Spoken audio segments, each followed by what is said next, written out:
Hello, my little babies. Welcome back to Friend Crush. I'm Amber Akilla, and this is a podcast where I talk about things and stuff with myself, with you, with my friends. Today's topic is going to be loving and accepting your skin suit, my relationship with my body image, how it's changed over time. Obviously I'm not a healthcare professional, so this is not advice. This is merely perspective and opinion, I guess, and my own personal experience and journey. So for me, I grew up in Australia, but I'm obviously ethnically Chinese, and so I was mostly exposed to Western beauty standards growing up. And I went to an all-girls school. It was mostly white in my cohort. So the body dysmorphia and eating disorder culture was rife. And when I was that age and for that time, there wasn't as much conversation around these sorts of issues. Not in the same amount of detail and with the same amount of nuance as it is now. It was very rudimentary, mostly focused on, the effects of Barbie dolls on girls, and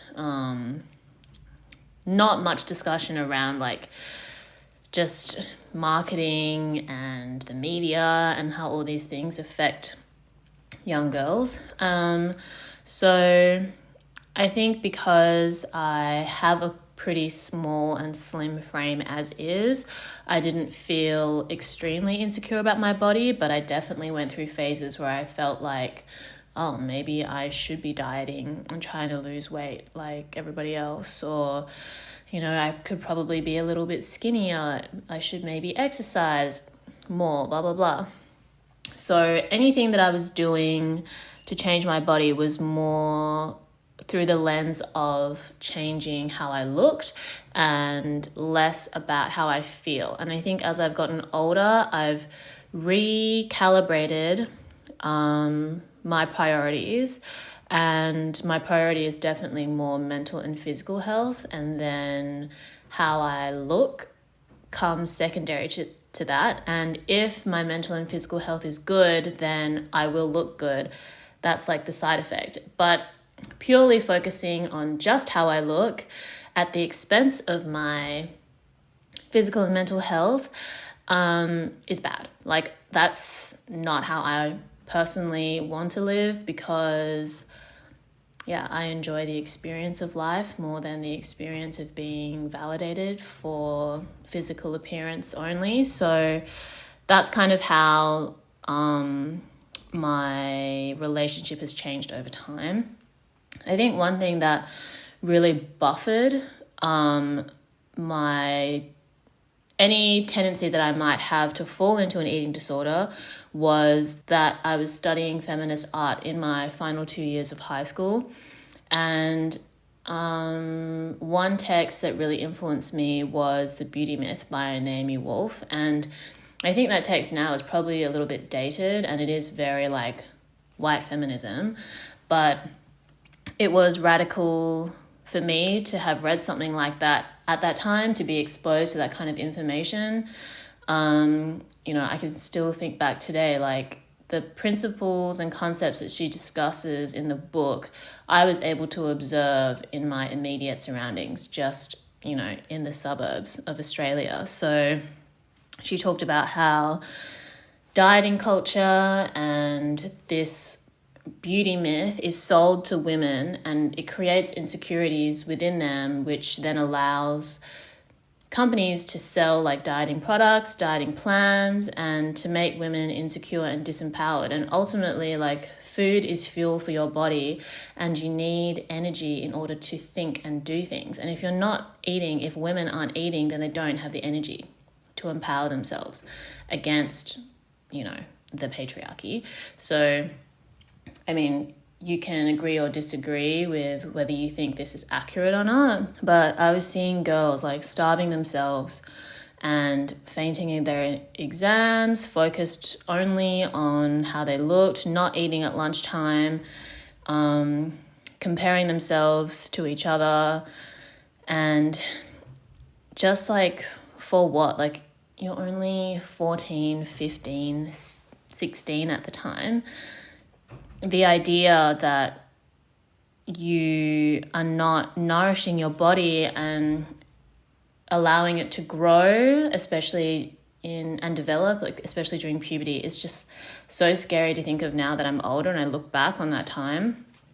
And, you know, I just couldn't, I became really cognizant of that kind of dynamic. And to me, because I also didn't really like grow up pretty. I never really considered myself pretty when I was growing up. I didn't compare myself to pretty girls either because I wasn't white with blonde hair. I didn't really have an insecurity centered around wanting to be white that much. So I was kind of saved from that.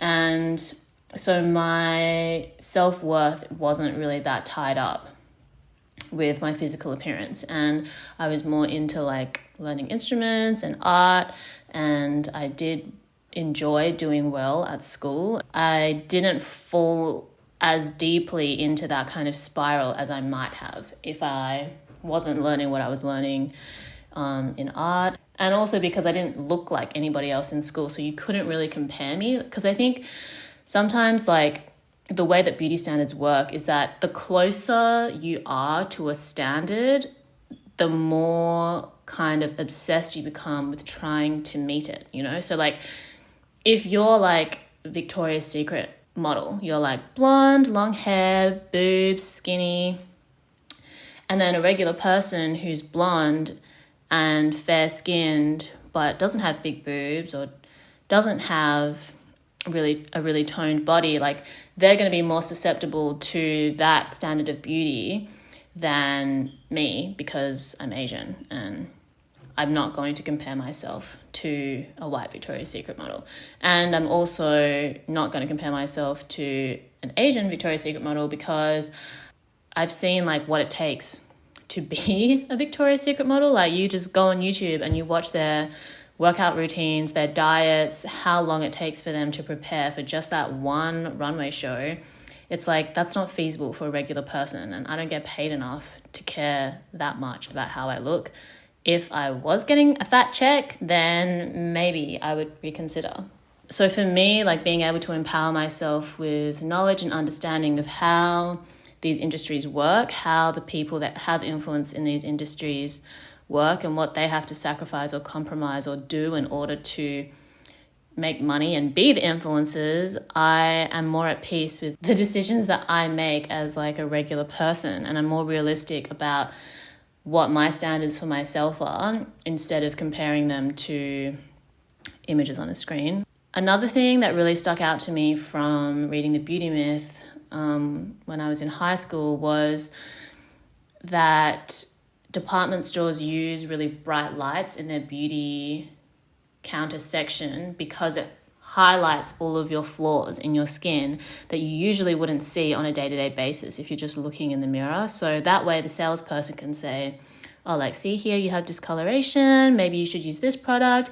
You could, help these freckles or these dark spots or whatever. Like, they're using this lighting to create awareness of quote unquote imperfections that you otherwise wouldn't notice, and other people probably wouldn't notice either. I mean, we've all had like a bad skin day and had a friend say like, oh, I didn't even notice, and when I say that to a friend, like I genuinely mean it. I mean, I don't know what other people do, but I'm honest.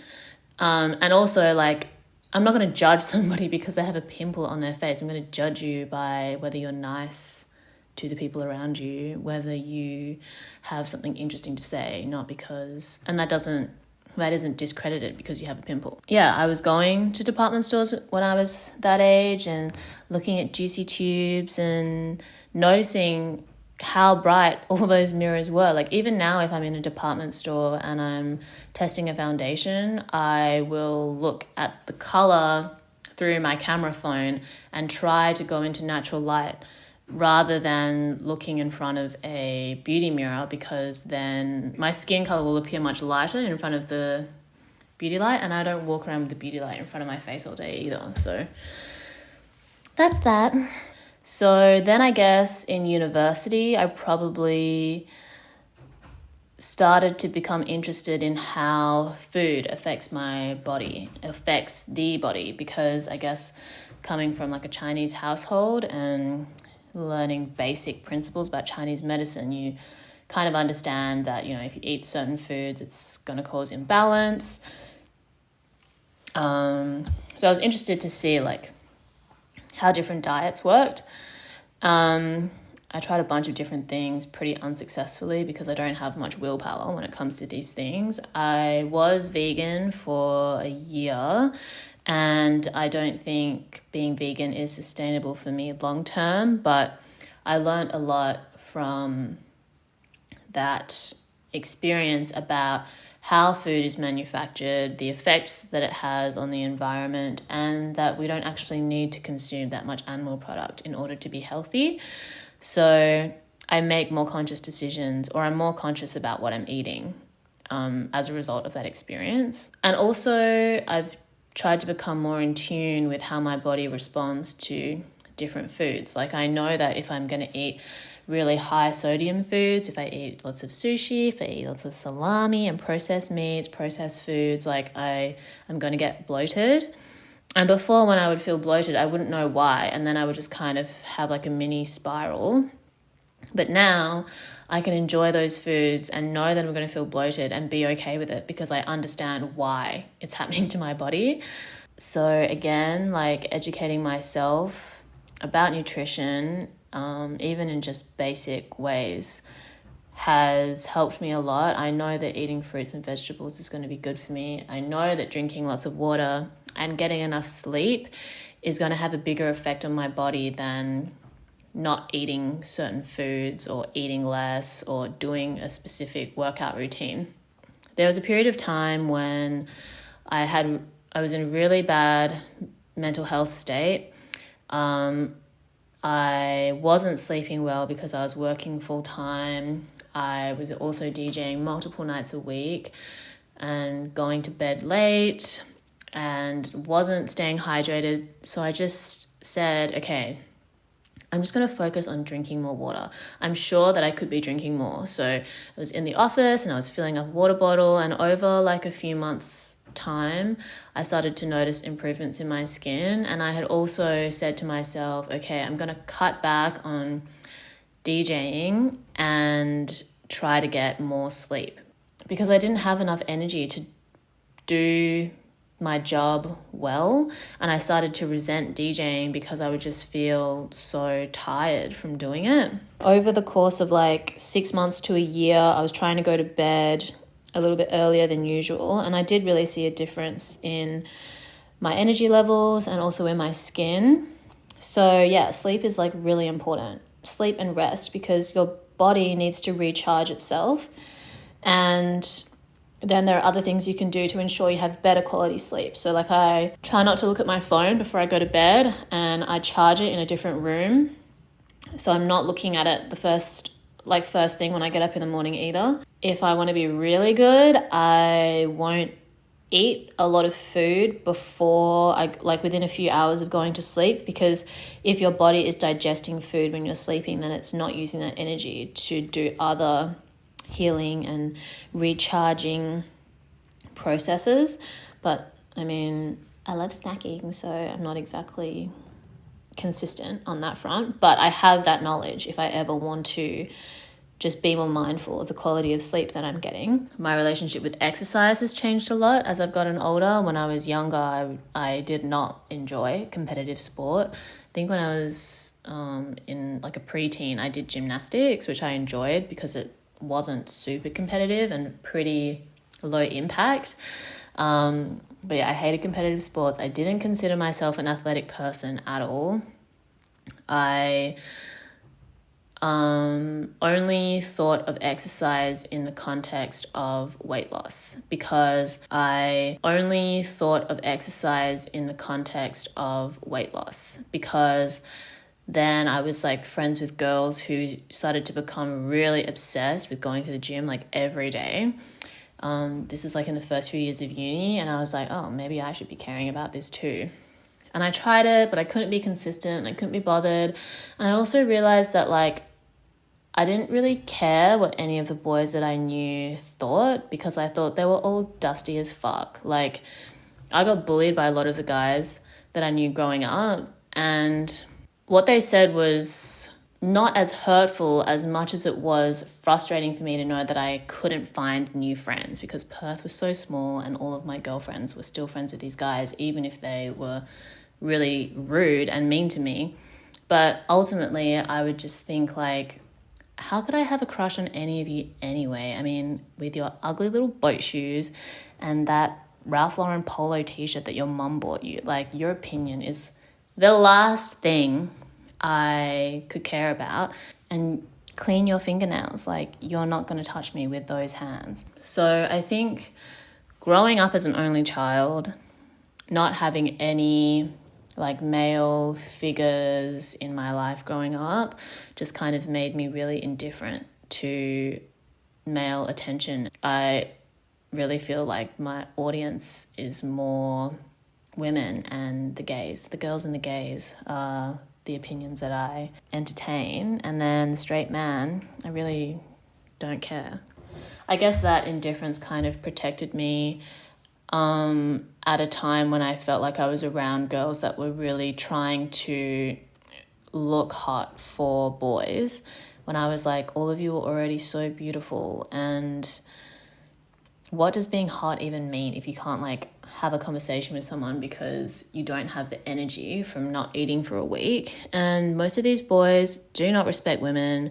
They will not text you back. And they can't even tell the difference between navy and black. So, like, why do you actually care about their opinion? Bullet dodged. With that realization, I just didn't really bother with exercise that much as a way of, like, losing weight in order to impress boys. I think yoga has been something that's been consistent throughout my life since I was, like, a teenager, just because the flexibility that I got from gymnastics can be used in yoga. I'm definitely not like extremely good at yoga, but that's what I appreciate about yoga, is that it's a practice that is supposed to humble you. It's not competitive. It's more about being able to go a little further with your own body at your own pace, not in comparison to anybody else. Coming out of university, I would say that that's when I started to really have a more holistic approach to life. When I started to see like my mental and physical health, how that affected my ability to perform well in work, in life, then body image became kind of like a part of all of that, in the sense that prioritizing my mental and physical health will lead to me feeling and looking good. So looking good is not the priority, but feeling good is a priority. And I think beauty does come from within. I'm not going to judge people based on things that they didn't choose.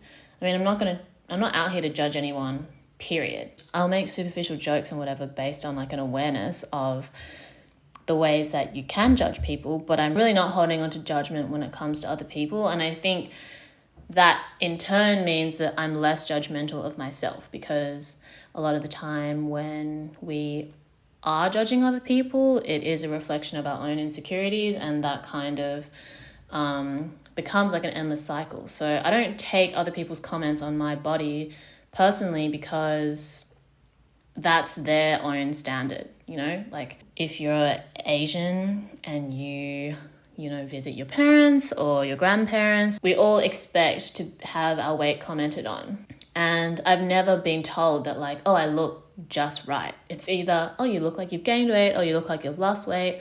So it's like I've accepted that it doesn't come from a malicious place. It's more like a cultural thing that's kind of tied to like periods of famine in Asian history, Chinese history.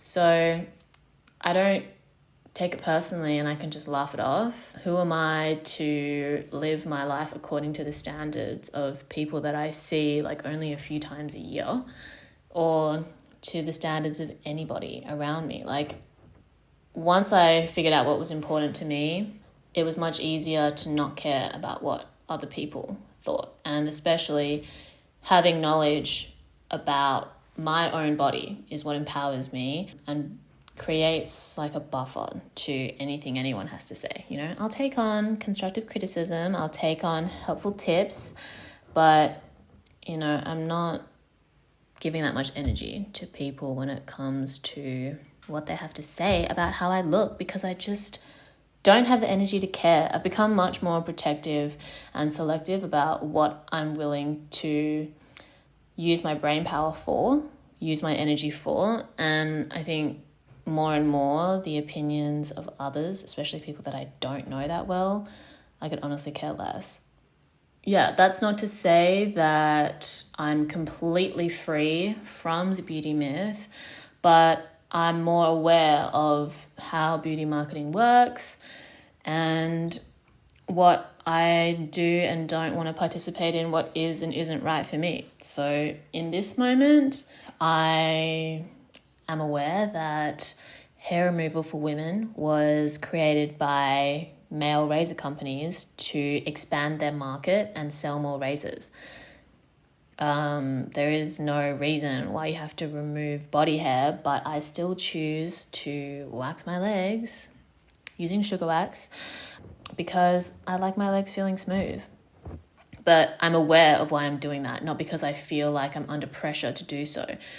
If somebody else wants to grow out their leg hair so it blows in the breeze, then more power to them. I'm not going to judge them for that at all. That's their own choice. For me, like, feminism and self-empowerment comes from knowledge and understanding, which then allows me to make more conscious and informed decisions, and giving other people the space to do that too. You know, everyone's at a different stage of their journey, so it's not up to me or anybody else to dictate that for them. I still enjoy makeup, but I also can appreciate myself without makeup too, and know that I'm not less worthy just because I'm not wearing makeup. Yeah, so I think being able to appreciate your body and come from a place of more body neutrality than body positivity. Body positivity is like loving your body and knowing that you're beautiful. And you don't have to feel beautiful at all times. And if you're coming from a place of self-loathing and a negative relationship with your body, it probably seems unrealistic to just suddenly love every part of your body. So recentering and being able to just practice gratitude and appreciation for the skin suit that you're in. To have an ongoing feeling of appreciation is, for me, more sustainable than to be in a constant state of self-love and adoration, you know? I like to think of it as like, you know, a steady hum in the background of my life, and not something that I have to be like yelling inside of my head at all times, like, love yourself, love yourself. It's like being able to appreciate and accept myself is more sustainable for me. And from a place of self-appreciation, I know that how I look is not my value as a person. You know, the things that are important to me are being a good friend, being able to have like a positive impact on the people that I interact with, or being able to avoid negative situations, or be able to resolve difficult situations, being able to learn about new things, being able to laugh and look at memes and make memes, being able to create things.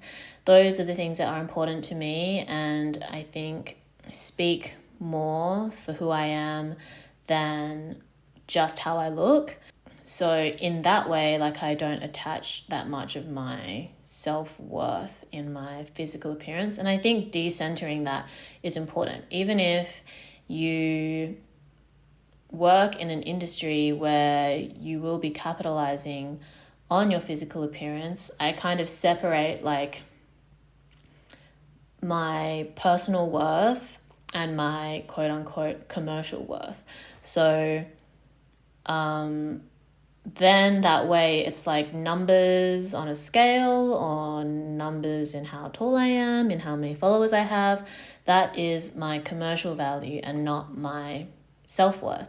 So if I want to be improving my commercial value, there are certain things that I can be doing, and it is a choice for me to pursue those things, and not something that I feel like I'm less than or like not a good person if I don't have, like coming from a place of acceptance means that if I wanted to make any improvements here and there or any changes, that I can do so in a more sustainable way. Like, I can love and accept the body that I'm in, but I want to be physically stronger, so when I walk up the stairs, I'm not running out of breath, or so I can carry my laptop and my books and equipment without my arms getting tired.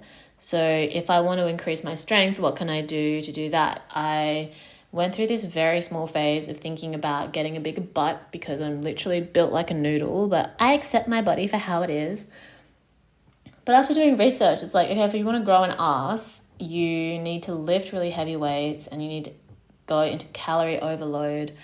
And then I just decided that, you know what, I accept my butt for how it is, and I can't be bothered doing those things at the moment, and that's fine. So yeah, I think when you feel under pressure to love your body, then you start feeling guilty about wanting to change it. And I don't think there's anything wrong with making healthy changes ever, like being a more balanced person. Having a more balanced skin suit is going to be good for you and positive. So yeah, one thing I find really weird about the body positivity movement is when people that are glorified or pedestaled for being able to embrace their body, if they are overweight, then decide that they want to lose weight. Like, it doesn't mean that they hate themselves. It just means that it's a change that they decided that they wanted to make. And I hope for their sake that they did it in a healthy and sustainable way, but it's really nobody's business to judge them based on that. The same way that if someone that is really slim gains weight, and this is always in regards to women and not men, like maybe 1 out of 1,000 cases when it comes to public figures gaining and losing weight is about men, but usually it's not. It's always about women, which shows how real the misogyny is. Like, if a really skinny public figure or model or whatever gains a bit of weight, it's always like headline news, or like, can they comment, or are they pregnant? And it's like, maybe they're just enjoying their life. Like, if you're in a position where your commercial worth is so heavily placed on your physical appearance, if somebody, that probably means that they have to be really conscious of how they're eating and exercising. And if at any time they finally get to be free and just enjoy food and enjoy life as they please, maybe they gain happy weight. And isn't that a great thing? I don't know why like media outlets are so cruel to women. And maybe you can tie it back to the beauty myth in saying that, I don't know, it's in society's best interest for women to be oppressed in some way, even if it is just through body image. It's clearly such a powerful tool, and I think just becoming more conscious of the ways that you can be manipulated is going to help you detach from external pressures and focus just on how you feel. Yeah, so in summary, I would say that when it comes to like physical health, I know that eating fruits and vegetables is good, drinking lots of water. I only drink warm water because I'm a good Chinese girl, and according to Chinese medicine principles, eating and drinking things that are lower than your body temperature requires your body to use more energy to digest, which then takes away energy or qi from other parts of your bodily functions. So I tried to eat and drink warm and room temperature things where possible. Summer is coming up, so I am going to be more flexible with that when drinking iced lattes. But, that's something that I am conscious of. And then physical exercise, I try to just do a little bit more times of the week than not, I guess, at this stage, because I've had so much time off this year. So I've been able to kind of explore different types of exercise. I definitely prefer yoga, Pilates. Most of the time it's 20 to 30 minutes YouTube video and a stretch after. I'm not going for crazy runs or anything, because I want to be able to do it consistently. And if I'm pushing myself too hard, I know I'll just start to hate it and then give up. So that's kind of the balance that I found for now. Just a little bit, as many days of the week as I can, and not beating myself up if I don't do as much as I, hoped that I would. It's fine. Tomorrow is a new day. And then when it comes to mental health in regards to body image, I have never really been super invested in celebrity culture. So I wasn't following that many celebrities to begin with when I was on Instagram. But I went through a phase a few years ago where I just unfollowed anything that pinged any kind of insecurity in me, because it's my social media feed, so I have control over it, and I want to feel good when I go on Instagram and social media, not insecure. So most of the time it's people that I don't know that create that sense of insecurity, because I don't have a full picture of how much are they editing their photos, or what is their lifestyle like. I don't want to compare myself to just an image of somebody, because I think that's where the mind goes first, and then all that extra effort of having to distance and deconstruct, I just can't be bothered. I just don't really actively follow people or accounts that I don't have a personal connection to, or that aren't a source of positivity for me when I go on social media. And yeah, I think just being mindful and appreciative of my body the way that it is, de-centering the importance of just physical appearance and prioritizing mental and physical well-being, and knowing that feeling good means looking good. The things that you do to purely look good don't necessarily make you feel good. And I also think that people that are considered unconventionally beautiful are able to be given opportunities and platforms. And of course there are intricacies and criticisms that you can make in terms of different amounts of privilege that people have because they are thin or because they're light-skinned or whatever. But I really do believe if you present yourself as hot and believing that you're hot and you have hot girl energy, that's how people will receive you. And at the end of the day, you can't please everybody, So what's more important to me is that I feel good about myself and not how somebody else feels about it. Whether that's my mom, my friends, or randoms on the internet, I want to feel good about me and feel confident about the decisions that I make, so that I don't have to defend them, because it's this is how I choose to present myself. If you have a problem with it, then that's your problem, honey, because I have no problems. That's kind of how my relationship with my body has changed over time. And I think Of course, there are moments where I have insecurity, but I just don't attach to those thoughts, like I can observe them while knowing that I don't need to be making choices because of them or feeling down about myself because of them either, and I don't need to be defined by those feelings and thoughts either.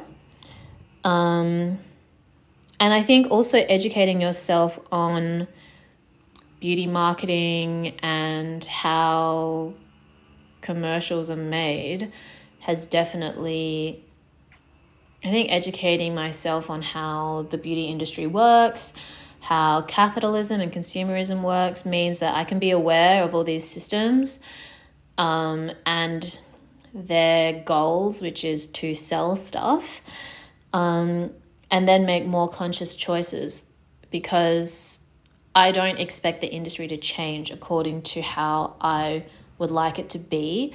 So I just try to adjust my consumption accordingly. And yeah, so I don't know, does that make any sense? Let's get into things that people have asked me. So one question that I got, which I don't know if this is related, but someone said, how do I feel happy and fun even when I'm not getting constant attention? That's a great question. I feel this as a Sagittarius and Leo rising. I always joke about how if I don't get attention, I'll die.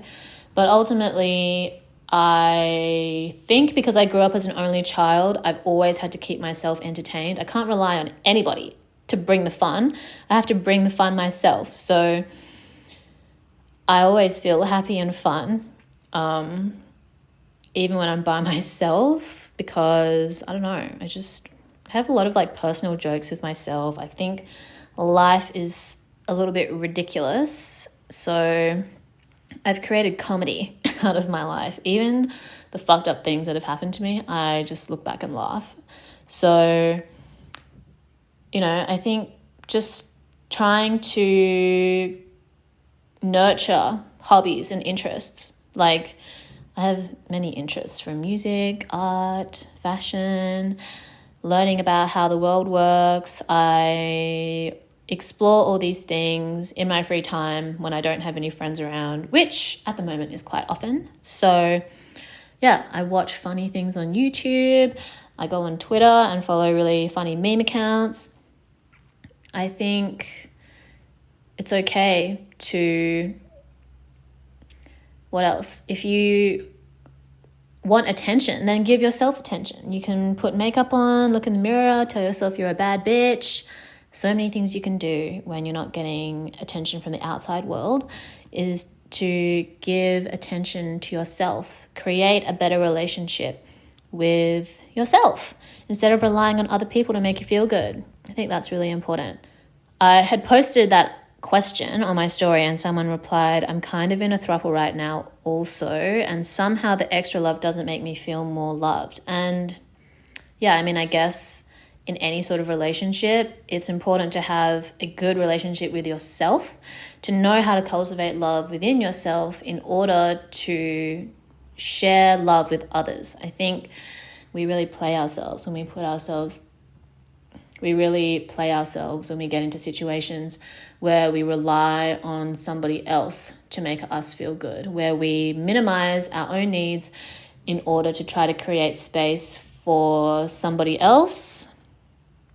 And that is clownery, love. So yeah, I don't think it matters how many people are part of a relationship. Nothing is going to be able to substitute learning how to nurture and love yourself.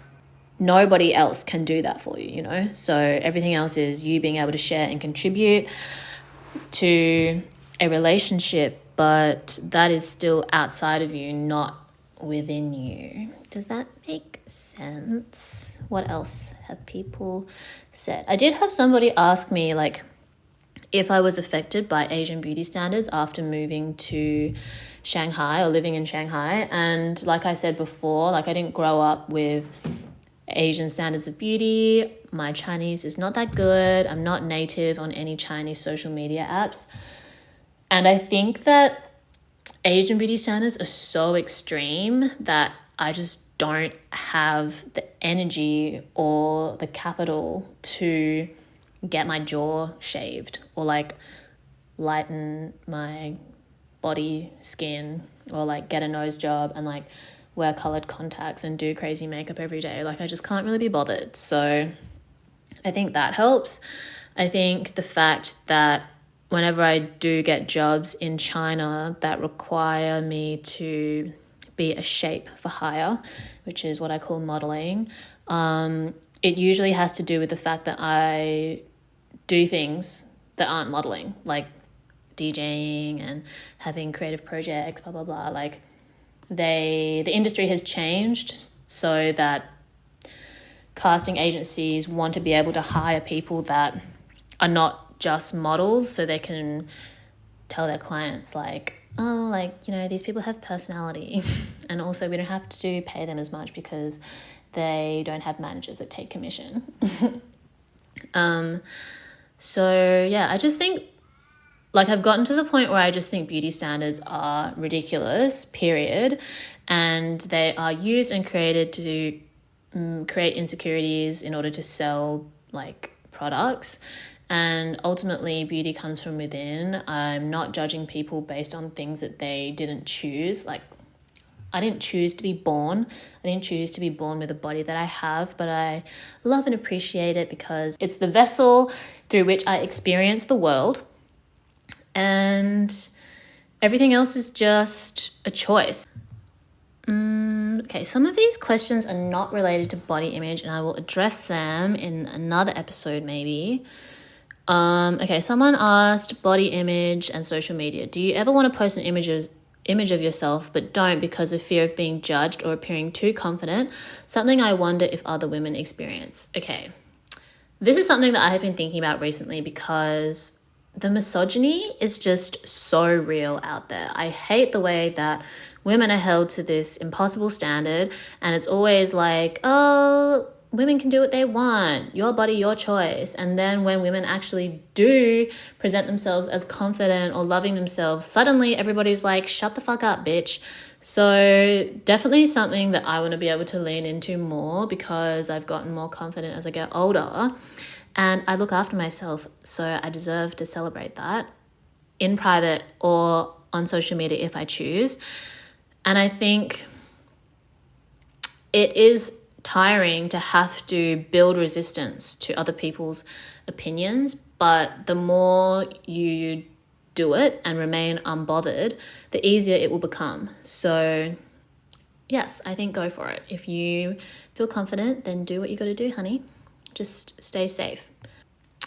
Okay, so somebody said, in the context of self-love, how do you balance between self-awareness and self-obsession?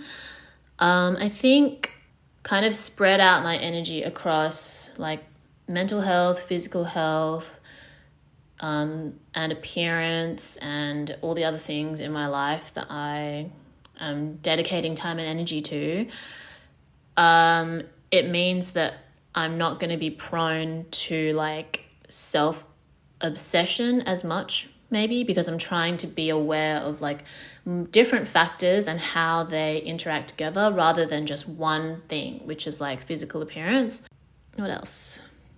Okay, someone said, every time I look back at old pictures, I'm shocked because I wasn't as fat as I thought I was at the time. And this is so real. Like so many people have said this to me, like friends and otherwise. I've also seen people post about it on Twitter and stuff. And that's why I think body acceptance is so important, more so than like being like body positive, because you're not necessarily going to feel positive about your body at all times, but in each moment being able to accept your body for what it is instead of being in a place where you're like self-loathing or being really self-critical, because you're missing out on being able to experience life when you're being too self-conscious about how you look. So it really makes me sad to think that, you know, people look back on photos of themselves when they're younger and the first thing that they think of is like, wow, I remember how insecure I was at the time, and I really didn't have anything that I needed to be insecure about because I was cute as fuck. Yeah, I think other things... In what moments do you feel most confident / comfortable with your body / self? I don't feel the need to like prove to myself that I'm confident or comfortable. I just try to exist in a constant state of being comfortable with my body, if that makes sense. But of course, like there are times when I feel insecure. But like I said, I just don't try to attach to those thoughts and feelings. So I honestly couldn't even tell you when that is because I just let them float away into the distance so I can focus on whatever I'm doing at that moment. So yeah, that's kind of the gist of body image and loving your skin suit, appreciating the skin suit that you were born with. Anybody that is judging you just based on your appearance is silly.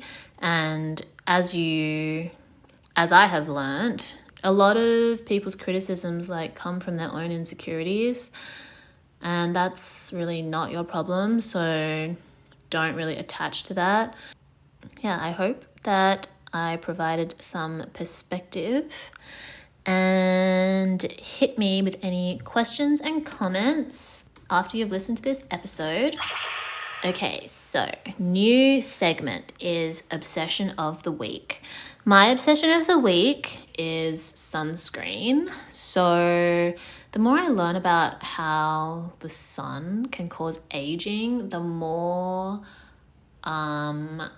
vigilant I am in wearing SPF. So I bought like 3 sunscreens from YesStyle because I saw that the amount of sunscreen you actually need to wear to be effective is like 2 fingers worth, like a teaspoon or a quarter teaspoon. And I just simply wasn't applying enough before. So I'm making sure that I have enough sunscreen, knowing that I need to use a decent amount each time I apply, and not feel like I'm rationing, so that I get enough sun protection, and then when I finish a tube I can immediately move on to another one. At this point it's like, am I more afraid of skin cancer or premature aging? Like, I value having healthy skin, so I am going to do what is necessary to protect it and prevent it from being damaged, so that I don't feel so susceptible to beauty standards and to doing cosmetic procedures when I don't necessarily have to. It's much cheaper to buy sunscreen and wear it every day than to not wear sunscreen and then have to get Botox. Personally, that's the approach I'm taking. So yeah, I'm really into SPF at the moment. Apparently SPF 30 or SPF 50 is best. The one that I'm using now is SPF 50. So yeah, obsession of the week is sunscreen. And this week's content crush. So this segment is going to be me talking about anything that I've seen or read that has had some sort of impact on me. And one thing that I read... so I've been using Blinkist, the app. It's like a subscription, and it has like summaries of different books, so you can kind of like get the gist of a book without having to read the whole thing and then decide whether you want to read it all. This is an excerpt from, is it like Stephen Covey and 7 Habits of Highly Effective People or something. So 2020 has given me time to really revisit a lot of the things that I used to read in terms of like spirituality and like how you approach and deal with life, and also discover like new perspectives. So I think I read this book when I was younger, but it was so long ago, like I can't even remember. But this one excerpt really resonated with me. So they're talking about proactive people and reactive people. And in order to be like effective, you want to become like a proactive person. So another way to understand the difference between the two attitudes is to imagine two concentric circles. The outer circle is your circle of concern, representing all the things you're concerned about, ranging from the electricity bill to the threat of nuclear war. Inside this circle is the smaller circle of influence, which represents all the things you can actually do something about. Proactive people focus on their circles of influence, choosing to work on the things within their control, and this results in the expansion of their circles of influence. Meanwhile, reactive people focus on their circles of concern, fretting over things they can't alter. This results in their circle of influence shrinking. So this is something that I think is really important moving forward from this nightmare of a year. A lot of social issues have come to the forefront as a result of the pandemic, as a result of just general social unrest and just like the things that we have been seeing in the news and everything. It's really interesting to just see how people are like just waking up to the injustices of the world. Like, I don't know, capitalism has been well and truly in full force for a long time. So yeah, being on the internet can be really overwhelming. Reading the news and watching the news can be really overwhelming. And it is really easy to feel so helpless and to feel like you need to be doing something at all times for these causes. But it's also important to be realistic about what you can actually do. Me being able to be more conscious in the decisions that I make and to be like a positive influence or presence for the people around me is going to help me move forward in a positive direction rather than feeling helpless and unable to make changes in regards to things that I ultimately can't really control. I can't control how foreign governments behave. I can't control how companies choose to market their products. I can't control, like, I don't know, the weather. I can't control how other people behave, whether it's my friend or whether it's a random person on the street. So being able to expand your circle of influence, I think, is a really good concept. In the same way that, you know, the way that you approach this is also like how I approach my relationship with my body. Like, I focus on things that I can control. I can change the amount of water I drink, the vegetables that I eat, the amount of sleep that I get, the content that I consume, rather than trying to like change the beauty industry, trying to change capitalism, trying to change how other people treat their body or what they do to their body. I can only focus on what I can control, and that's the energy that I'm going to keep moving forward. So yeah, I liked that excerpt because I think it is always important to recenter, an ongoing theme in my life, and most likely in this podcast is being able to stay present or being able to bring yourself back into the present moment when you feel like you're just kind of floating away a little bit. But yeah, so that's today's episode. I hope you enjoyed. Thank you for listening. You can follow me on Instagram at amberakiller, at friend.crush. And I'll speak to you soon. Stay hydrated. Ciao.